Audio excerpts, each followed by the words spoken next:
Landmines and jellyfish, welcome back to Knives, I guess, and oh crap, I left my microwave in the oven. It'll be fine. It'll be fine.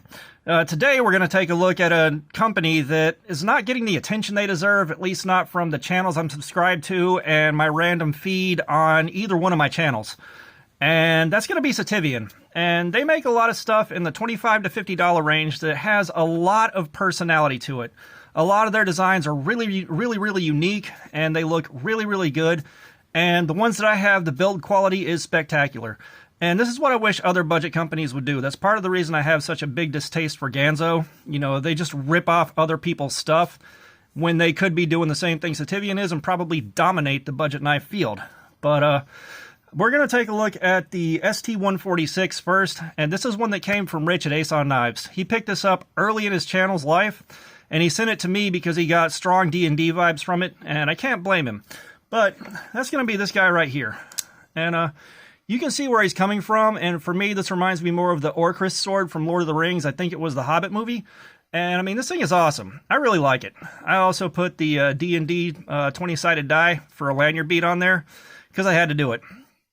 But this thing is carried really well. It cuts really well.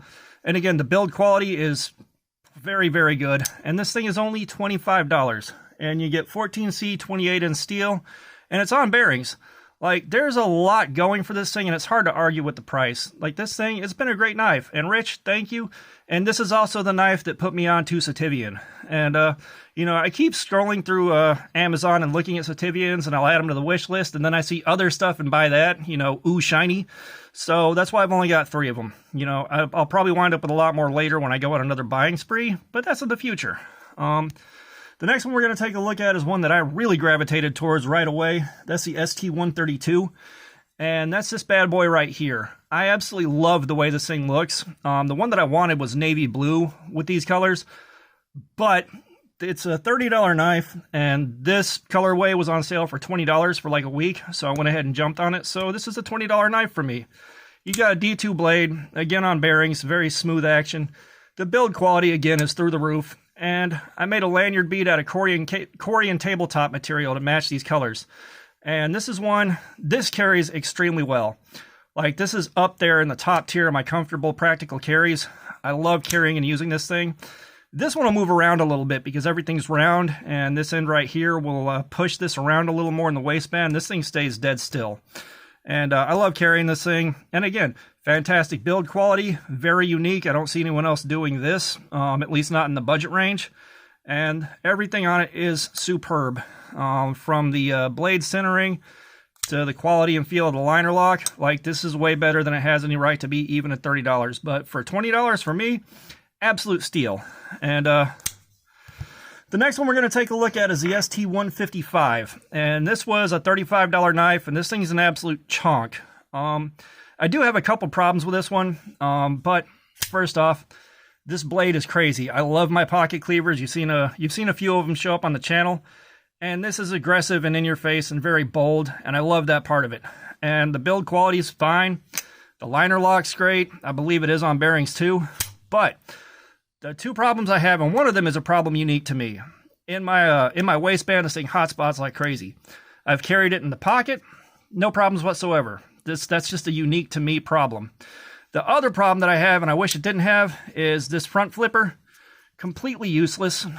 There's no point for it to be there. This blade is a little bit too big for that. And with that thing being there, if you flick this open and you can't get your finger out of the way fast enough, it gets hit hard by this front flipper, and it hurts.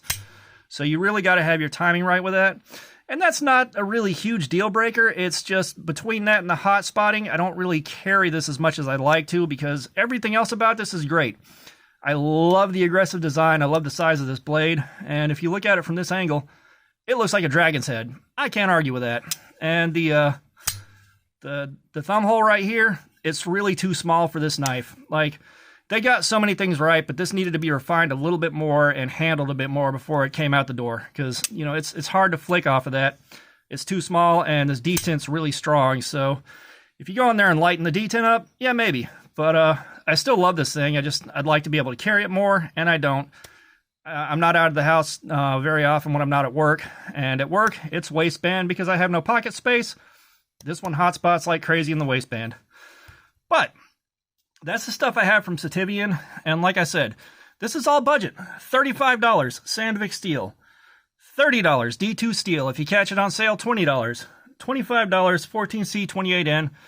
The build quality is there. Everything is there. These guys got a lot going for them. And I will be buying more. It's just the next time I go on a buying spree, I'll probably pick up another 3 or 4 of these and then stop for a while. But this is kind of the stuff I've got from Sativian. This is kind of an overview of what I've seen from Sativian. Maybe this will put you onto them and you get something of theirs, maybe not. But just wanted to show these off and do a video on them because I'm not seeing as much coverage as I should from everyone else. But thank you for the new subscribers. Thank you for the guys that are commenting. And thank you for watching this video. Y'all have a nice day.